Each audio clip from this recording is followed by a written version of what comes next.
ಪಕ್ಕದಲ್ಲಿರೋ ಮಗ ಹೇಳಿದ್ದೆ ನಿಮಗೆ ಕೇಳಿಸ್ಲಿಲ್ಲ. ಕಾಣಿಸಿದ್ದಕ್ಕೆಲ್ಲದಕ್ಕೂ ಕ್ಲಾರಿಟಿ ಬೇಕು ಅಂದ್ರೆ ಹೇಗೆ?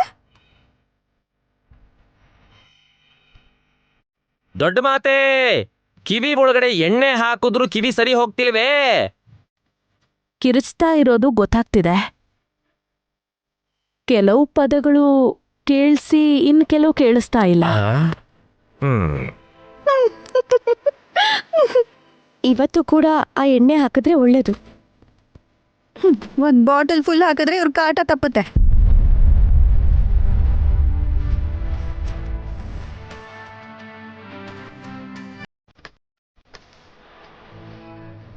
ಡಮ್ಮೋ ಡಮ್ಮ, ಲಲಿತಾ ದೇವಿ ಅಮ್ಮವ್ರು ಬಂದ್ರು.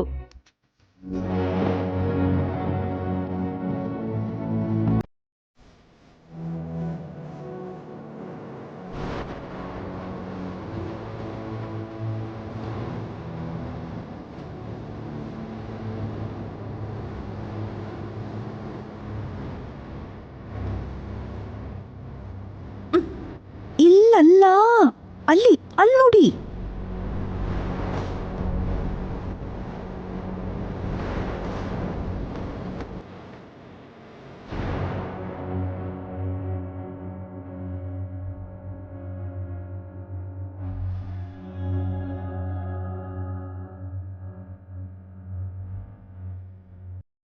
ಹೇಗಿದ್ದೀರಾ ದೊಡ್ಡಮ್ಮ?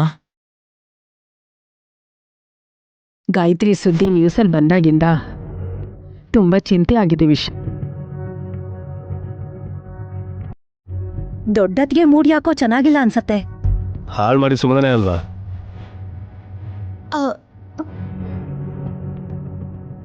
ನೀವು ಬನ್ನಿ ಅಮ್ಮೋರೆ, ಇಲ್ಲಿ ಕೊಡಿ, ಬನ್ನಿ ಬನ್ನಿ ಕೂತ್ಕೊಳ್ಳಿ ದೊಡ್ಡಮ್ಮ. ಕೂತ್ಕೊಳ್ಳಿ ಅಮ್ಮೋರೆ.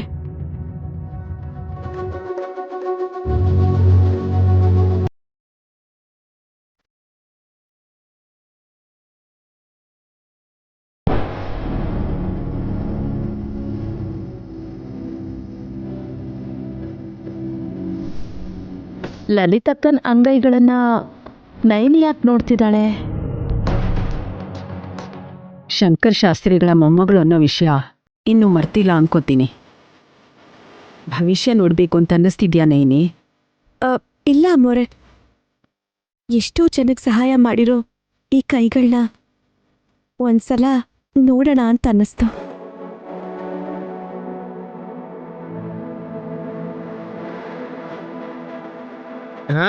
ಏನ್ ಹೇಳ್ತಾ ಇದಾರೆ? ಮೂಟೆ ತಂದಿರೋ ಮಾತೆ ಕೈ ಕಂದಿದ್ಯೇನೋ ಅಂದ್ರು. ನಂದೀಶ, ಯಾಕೆ ಹಾಕಿ ಕಿರ್ಚ್ಕೋತಿದ್ಯಾ?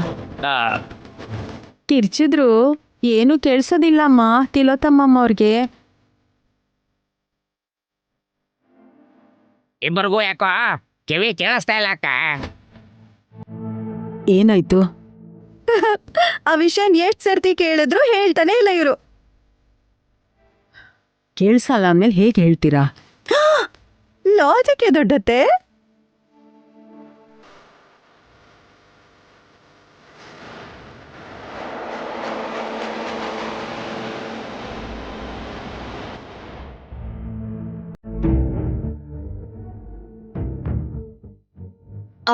ಲಲಿತಾತೆ ತಂದಿರೋ ಈ ಮೂಟೆಲ್ ಏನಿದೆಯೋ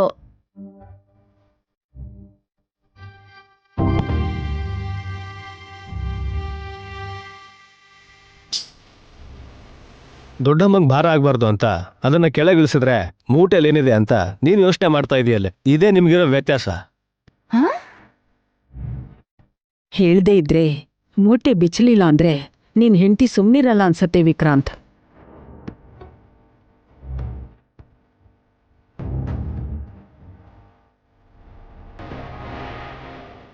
ಏನಂತೆ? ಮಧ್ಯದಲ್ಲಿ ಇವ್ರ ಡೌಟ್ ಬೇರೆ ಸೆಪರೇಟ್ ಆಗಿ. ದೊಡ್ಡದ್ಗೆ ತಂದಿರೋ ಮೂಟಲ್ ಏನಿದೆ ಅಂತ ಸುಮ್ಮಿ ತರನೇ ಪ್ರತಿಯೊಬ್ಬರಿಗೂ ತಿಳ್ಕೋಬೇಕು ಅನ್ನಿಸ್ತಿದ್ಯೆ?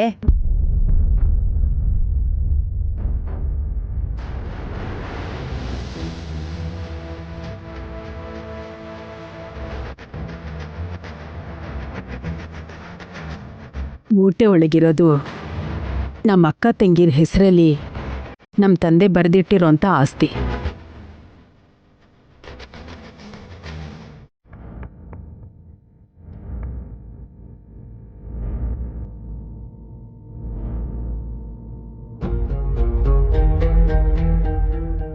ಹೆಣ್ಮಕ್ಳಾದ್ರೂ ಕಷ್ಟಪಟ್ಟು ಬೆಳ್ಕೊಂಡು ಬಂದಿರೋದ್ರಿಂದ ವಂಶಕ್ಕೆ ಸೇರಿರೋಂಥ ಆಸ್ತಿನ ಅನುಭವಿಸೋಕ್ ಮುಂಚೆನೆ ನಮ್ಗಿರೋ ಅನುಭವದಿಂದ ಬಿಸ್ನೆಸ್ ಸ್ಟಾರ್ಟ್ ಮಾಡಿದ್ವಿ. 100 ಕೋಟಿ ಸಂಪಾದಿಸಿದ್ವಿ. ಎಕ್ಸ್ಕ್ಯೂಸ್ ಮೀ ಅಕ್ಕ,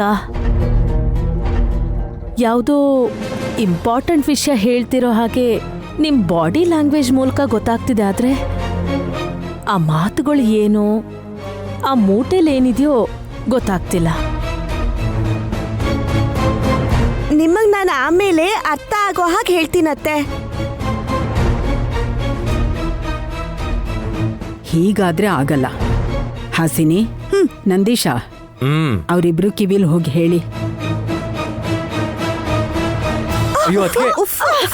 ಅಯ್ಯೋ ಅದಕ್ಕೆ ಹೇಳಿ ಅಂದ್ರೆ ಊತಿದಿರಲ್ಲ ನೀವು. ಮತ್ತೆ ದೊಡ್ಡಮ್ಮ ಹೇಳ್ತಿರೋ ವಿಷಯನ ಅವ್ರಿಗೆ ಅರ್ಥ ಆಗೋ ರೀತಿ ಹೇಳಿ ಅಂತ. ಐಸಿ.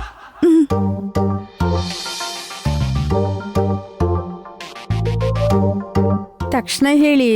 ಒಳ್ಳೆ ಕೆಲಸ ಮಾಡಿದ್ರಿ ವಿಶಾಲ್ ಅವ್ರೆ. ಇಲ್ಲ ಅಂದಿದ್ರೆ ನಂದೀಶ ಕೂಗೋದಿಕ್ಕೆ ವಲ್ಲಭ ತಲೆ ತಿರುಗಿ ಬೀಳ್ತಿದ್ದ. ಅಕ್ಕ, ನಂದೀಶ ಸ್ವಲ್ಪ ಕೈನ್ ಬಿಗಿ ಹಿಡ್ದು ಕಿವಿ ಹತ್ರ ಹೋಗಿ ಹೇಳಿದ್ರೆ ಆಗ ಅವ್ರಿಗೆ ಕೇಳಿಸ್ಬೋದೋ ಏನು? ಅರ್ಥ ಆಯ್ತು ಮಾತೆ. ಲಲಿತಕ್ಕ, ನೀವು ಮಾತಾಡಿ. ಈ ಮೂಟೆಲಿರೋದು ನನ್ನ ತಂಗಿ ಗಾಯತ್ರಿ ದೇವಿ ಮತ್ತೆ ನನ್ನ ಹೆಸರಲ್ಲಿರೋ ಆಸ್ತಿ ಪತ್ರ.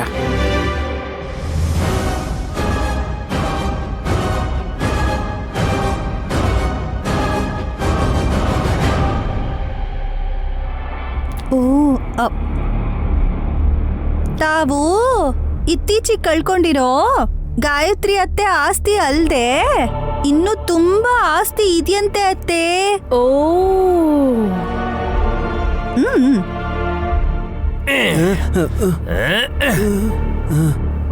ಗಾಯತ್ರಿ ಅಮ್ಮನವರ ಹೆಸರಿನಲ್ಲಿರೋ ಆಸ್ತಿ ಜೊತೆಗೆ ಲಲಿತಾದೇವಿಯವರ ಆಸ್ತಿಗೆ ಸಂಬಂಧಪಟ್ಟಿರೋ ಪತ್ರವಲ್ಲಭ.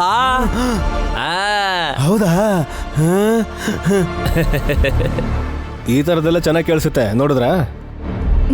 ಆಸ್ತಿ ಅಲ್ವೇನ್ರಿ ಅದಕ್ಕೆ.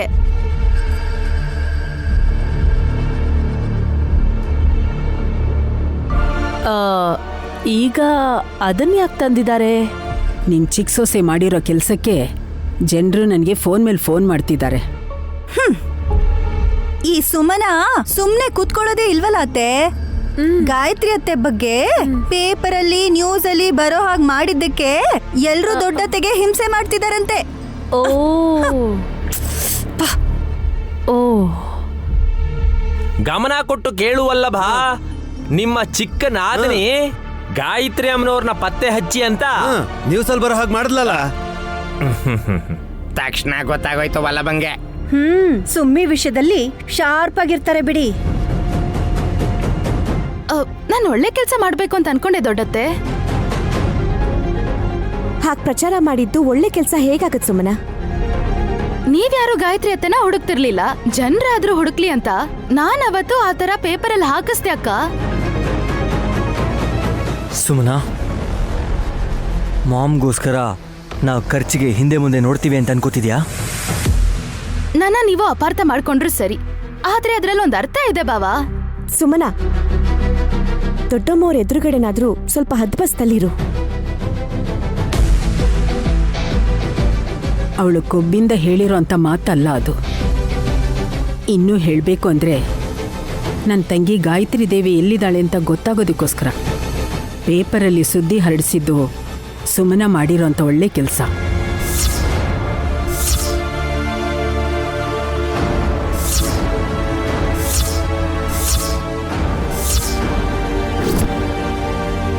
ಎಲ್ರೂ ಯಾಕೆ ಆಶ್ಚರ್ಯ ಪಡ್ತಿದ್ದೀರಾ?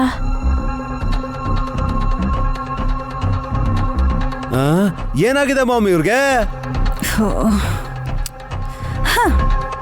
ಸುಮನ ಮಾಡಿದ್ದು ಒಳ್ಳೇದೇ ಆಯ್ತು ಅಂತಿದ್ದಾರೆ ಲಲಿತಾದೇವಿ ಅತ್ತೆ. ಹೇಗೆ?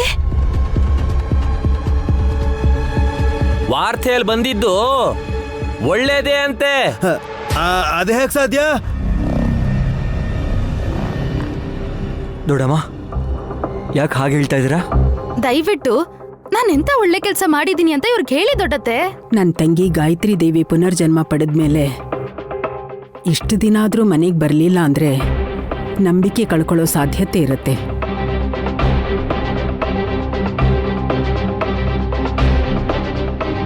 ಎಲ್ರೂ ಕೇಳೋ ಪ್ರಶ್ನೆಗೆ ಉತ್ತರ ಕೊಡಕ್ಕಾಗ್ದೆ ಹೊಸ ಸಮಸ್ಯೆಗಳು ಹುಟ್ಟತ್ತೆ. ಅದಕ್ಕೆ ನಾನು ನಿರ್ಧಾರಕ್ಕೆ ಬಂದು ಈ ಮೂಟೆ ತಂದಿದ್ದೀನಿ. ನೈನಿ, ಬಿಚ್ಚಮ್ಮ. ಸರಿ ಅಮ್ಮೋರೆ. ಏನ್ ಮಾಡ್ತಿದ್ದಾರೆ? Wait and see. ಅಲ್ಲಿ ನೋಡಿ.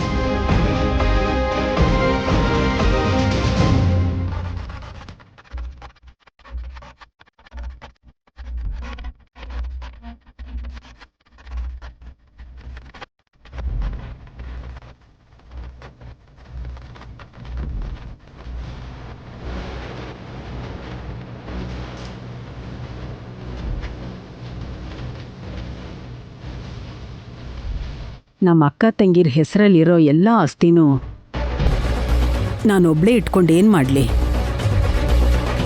ವಿಶಾಲ್ ಹೆಸರಲ್ಲಿ ಬರೀತೀನಿ ಅಂದರು. ನನ್ನ ಹೆಸರಲ್ಲಿ ಯಾಕೆ ದೊಡ್ಡಮ್ಮ ಅಂತ ಆಸ್ತಿ ಬೇಡ ಅನ್ನೋ ರೀತಿಲಿ ವಿಶಾಲ್ ನಂಗೆ ಹೇಳ್ದ. ಆಸ್ತಿ ಪತ್ರನ ನಾನು ಯಾಕೆ ಇವತ್ತಿಲ್ಲಿಗೆ ತಂದಿದ್ದೀನಿ ಅಂದರೆ ಯಾರೋ ಒಬ್ಬರು ಹೆಸರಿಗೆ ಬರೀಬೇಕು ಅಂತ ನಾನು ಡಿಸೈಡ್ ಮಾಡಿದ್ದೀನಿ.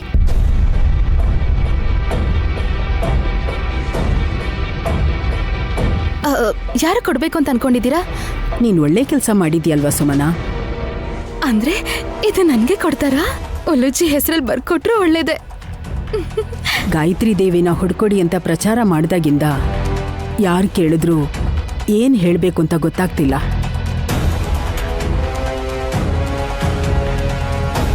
ಅದಕ್ಕೆ ನನ್ನ ತಂಗಿ ಈ ಮನೆಗೆ ವಾಪಸ್ ಬರೋವರೆಗೂ ನಮ್ಮ ಅಕ್ಕ ತಂಗಿ ಹೆಸರಲ್ಲಿರೋ ಆಸ್ತಿನ ನೈನಿ ವಿಶಾಲ್ ದತ್ತು ತಗೊಂಡಿರೋ ಅಂತ ಗಾಯತ್ರಿ ಪುಟ್ಟಿ ಹೆಸರಿಗೆ ಬರೀಬೇಕು ಅಂದ್ಕೊಂಡಿದ್ದೀನಿ.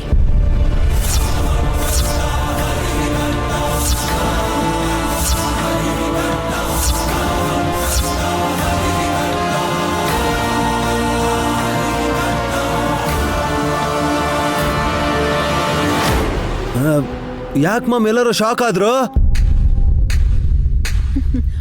ಹೋಗಿ ಹೇಳಿ ಕಿವಿಲಿ.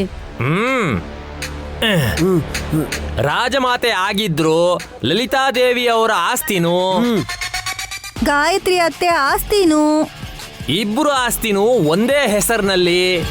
ಅದ್ ಯಾರಿಗೂ ಅಲ್ಲ, ಜೋಗಯ್ಯ ಶಾಸ್ತ್ರಿ ಅವ್ರ ಮೊಮ್ಮಗಳಾದ ಗಾಯತ್ರಿ ಪುಟ್ಟಿ ಹೆಸರಿಗೆ ಬರಿಬೇಕು ಅನ್ಕೊಂಡಿದ್ದಾರೆ ಲಲಿತಾದೇವಿ ಅತ್ತೆ. ಅನಾಥ ಮಗು. ಶಟಪ್. ಇನ್ನೊಂದ್ಸಲ ಆ ಮಾತು ಯಾರೂ ಹೇಳ್ಬಾರ್ದು ತಿಲೋತಮ್ಮ. ಕೇಳ್ಸೋದಿಲ್ವೇನೋ ಅಮ್ಮ? ದೊಡ್ಡಮ್ಮ ಕಣ್ಣು ನೋಡಿದ್ರೆ ಸಾಕು, ನಮಗೆ ಎಲ್ಲ ವಿಷಯ ಅರ್ಥ ಆಗುತ್ತೆ ಡಮ್ಮಕ್ಕ. ಗಾಯತ್ರಿ ಪುಟ್ಟಿ ಹೆಸರು ಕೊನೆಗೆ ದೇವಿ ಅನ್ನೋ ಹೆಸರು ಸೇರಿಸಿದ್ರೆ ನನ್ನ ತಂಗಿ ಹೆಸರೇ ಆಗತ್ತೆ.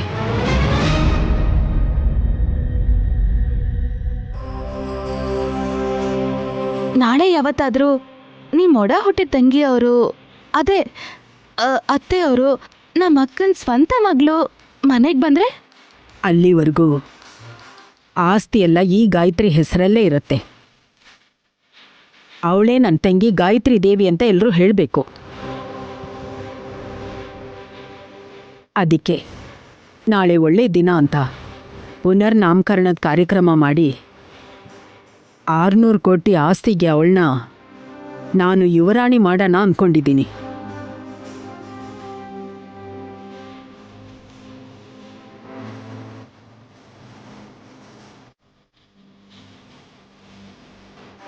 ಅಭ್ಯಂತರ ಯಾರೂ ಮಾಡಬಾರ್ದು. ಕಾರ್ಯಕ್ರಮಕ್ಕೆ ಏರ್ಪಾಟ್ ಮಾಡಿ. ನೈನಿ, ಆಸ್ತಿ ಪೇಪರ್ಸ್ ಹುಷಾರಮ್ಮ. ಸರಿ ಅಮ್ಮೋರೆ.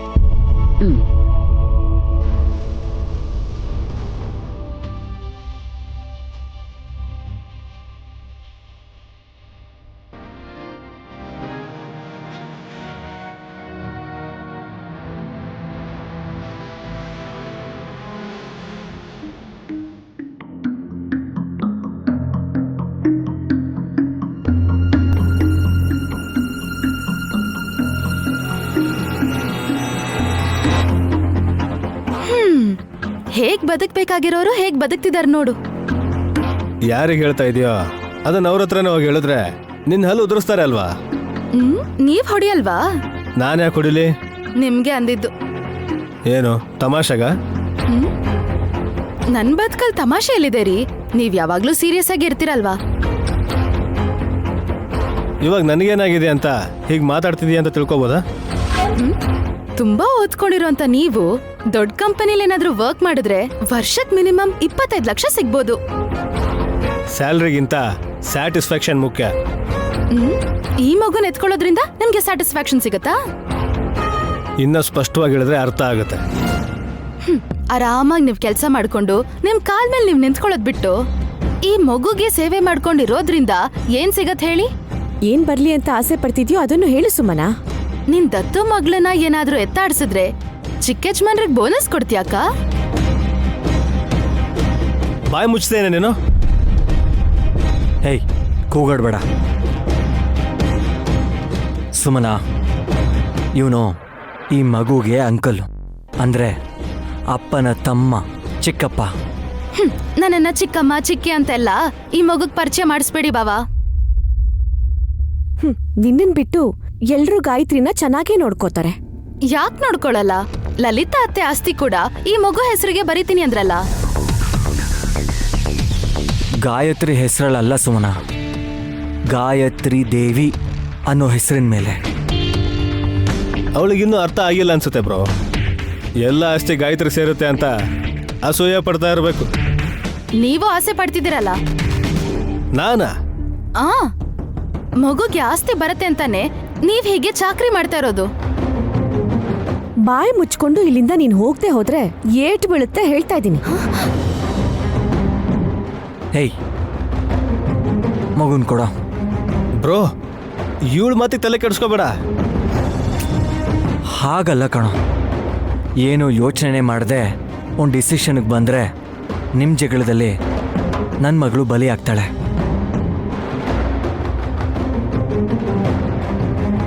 ಕೊಡೋ. ಏಯ್, ಪರವಾಗಿಲ್ಲ, ಕೊಡೋ, ಎತ್ಕೋತೀನಿ, ಕೊಡ. ನೋಡಿದ್ದೇನೆ, ನಿನ್ನಿಂದ ಬ್ರೋ ನನ್ನ ನಂಬ್ತಾ ಇಲ್ಲ. ಅಷ್ಟ್ ನಂಬಿಕೆ ಇಲ್ಲ ಅಂದ್ರೆ ನೀವ್ಯಾಕೆ ಇವ್ರ ಹತ್ರ ಕೆಲಸ ಮಾಡ್ತೀರಾ? ಸುಮನಾ, ಬಾಯ್ ಬಂದಾಗ ಮಾತಾಡ್ಬೇಡ, ಸರಿಗಿರಲ್ಲ ಹೇಳ್ತಿದ್ದೀನಿ. ಯಾಕಕ್ಕ ಹೀಗ್ ಆಡ್ತಾ ಇದ್ಯಾ? ತಪ್ಪು ಮಾಡ್ತಿರೋದ್ ನಾನಾ ನೀನಾ? ನೀನೇ. ಹೇಯ್, ಯಾಕೋ ಹೀಗೆ ಮಾತಾಡ್ತಿದ್ದಾಳವಳು? ಏಯ್, ನಿನ್ನೆಡೆ ಮೊದಲು. ಒಂದ್ ನಿಮಿಷ ಇರಿ, ನಾನು ಎಕ್ಸ್ಪ್ಲೇನ್ ಮಾಡ್ತೀನಿ. ಲಲಿತಾ ದೇವಿ ಅತ್ತೆ, ಗಾಯತ್ರಿ ದೇವಿ ಅತ್ತೆ ಇಬ್ರು ಅಕ್ಕ ತಂಗಿರು. ಒಬ್ರು ಪ್ರಾಣ ಹೋಗಿ ಪುನರ್ಜನ್ಮ ತಾಳಿದ್ದಾರೆ ಅಂತ ಗೊತ್ತಿದ್ರು ಇಲ್ಲಿವರೆಗೂ ಸಿಗದೆ ಇದ್ರು ಕೂಡ ಅಷ್ಟು ಆಸ್ತಿನೂ ತಂಗಿ ಹೆಸರಿಗೆ ಬರೆಯೋಕೆ ರೆಡಿ ಆಗಿರೋ ತ್ಯಾಗಮಯಿ ನಮ್ ಲಲಿತಾ ದೇವಿ ಅತ್ತೆ ಅಲ್ವಾ? ಅದಕ್ಕೇನೀಗ? ಇನ್ನು ಮುಗ್ದಿಲ್ಲ, ಹೇಳಕ್ ಬಿಡಿ. ಗಾನವಿ ಹೆತ್ಮಗ್ಲಾಗಿರೋದಿಕ್ಕೆ ದತ್ತ ತಗೊಂಡಿರೋದ್ರಿಂದ ಈ ಗಾಯತ್ರಿ ಕೂಡ ಅವಳಗ ಅಕ್ಕನೋ ತಂಗಿನೋ ಆದ್ಲು. ಗಾನವಿ ಗಾಯತ್ರಿ ಕೂಡ ಆಸ್ತಿನ ಹಂಚ್ಕೊಂಡು ಆರಾಮಾಗಿ ಸೆಟ್ಲ್ ಆಗ್ತಾರೆ. ಮತ್ತೆ ನಾವಿಬ್ರು ಯಾಕಕ್ಕ ಹೀಗಿಲ್ಲ? ಯಾಕಿರ್ಬೇಕು? ಅಕ್ಕ ತಂಗಿಯರಲ್ವಾ ಅಕ್ಕ? ಅಲ್ಲ, ನಾವ್ ಒಂದೇ ಮನೆಗ್ ಸೊಸೆಯಾಗಿ ಬಂದ್ಮೇಲೆ ಅಕ್ಕ ತಂಗಿರ್ ತರ ಇರಕ್ಕಾಗ್ಲಿಲ್ಲ. ಅದಕ್ಕೂ ಕಾರಣ ನೀನೇ ಸುಮನಾ. ನೀನ್ ನೈನಿ ಮಾತು ಕೇಳಿದ್ರೆ ನಿನ್ನ ಆಸೆ ಎಲ್ಲ ನೆರವೇರ್ತಿತ್ತು ಸುಮನಾ. ಯಾಕ್ ಬಾವಾ, ಓರ್ಗಿತಿ ಅದ್ ಮಾತ್ರಕ್ಕೆ ಅಕ್ಕ ತಂಗಿ ಆಗಿರ್ಬಾರ್ದಾ? ಇರೋದಕ್ಕೆ ಸಾಧ್ಯ ಇಲ್ಲ. ನೀನು ಹೇಳ್ದಾಗೆ ನಾನು ಹೇಳ್ತೀನಿ. ನಮ್ಮ ಅಮ್ಮ, ತಿಲೋತ್ತಮ ಅಮ್ಮ ಓರೋರ್ಗಿತ್ತೀರಾಗ್ತಾರೆ. ಮೇಲ್ನೋಟಕ್ಕೆ ಮಾತ್ರ ಆ ರೀತಿ ಅನ್ನಿಸ್ತಾರೆ, ಆದರೆ ಅಲ್ಲ. ಅಕ್ಕ ಅಂತ ನಮ್ಮಮ್ಮ ಬದುಕಿರುವಾಗ ತಿಲೋತ್ತಮ ಮಾಮ್ ಯಾವತ್ತೂ ಕರೆದಿಲ್ಲ. ಆ ಚಾನ್ಸು ದೊಡ್ಡಮ್ಮ ಕೊಡ್ಲಿಲ್ಲ. ಅವ್ರು ಸತ್ತೋದ್ಮೇಲೆ ಆ ಸ್ಥಾನನ ನಮ್ಮ ಮಾಮ್ ತಗೊಂಡ್ರು, ಆದರೆ ಆಸ್ತಿ ತಗೊಳಕ್ಕಾಗ್ಲಿಲ್ಲ ಅವ್ರ ಕೈಯಲ್ಲಿ. ಯಜಮಾನ್ರನ್ನ ಸಾಕಿ ಬೆಳೆಸಿ ತಿಲೋತ್ತಮ ಅತ್ತೆ ಅವ್ರಿಗೆ ಈ ಆಸ್ತಿನ ಕೊಟ್ಟಿಲ್ಲ ಅಂತಂದ್ರೆ ಅದ್ರ ಕಾರಣ ನಿನಗೂ ಗೊತ್ತಿದೆ. ಅಂಥದ್ರಲ್ಲಿ ಆಸ್ತಿಲಿ 5 ಪೈಸೆ ಕೂಡ ನಿನಗ್ ಸಾಲ ಅಂತ ಕೊಡಬಾರ್ದು ಅಂತ ಯಾವತ್ತೂ ಡಿಸೈಡ್ ಮಾಡಾಯ್ತು. ಸುಮನಾ, ಇನ್ನೂ ಒಂದು ಚಾನ್ಸ್ ಅಂತೂ ಇದೆ. ಈ ರೀತಿ ಜಗಳ ಆಡದೆ ಒಳ್ಳೆ ಥರ ಇದ್ರೆ ವಿಕ್ರಾಂತ್ ಯಾವತ್ತಾದ್ರೂ ಒಂದಿನ ನಿನ್ನನ್ನು ಅರ್ಥ ಮಾಡಿಕೊಂಡು ಮತ್ತೆ ನಿನ್ನ ತಾಯಿಯಾಗಿ ಆಸ್ತಿಯಲ್ಲಿ ಭಾಗ ಪಡ್ಕೋಬೋದು. ನಾನು ಹೇಳಿ ಕರೆಕ್ಟ್ ಅಲ್ವ ನಾನಿ?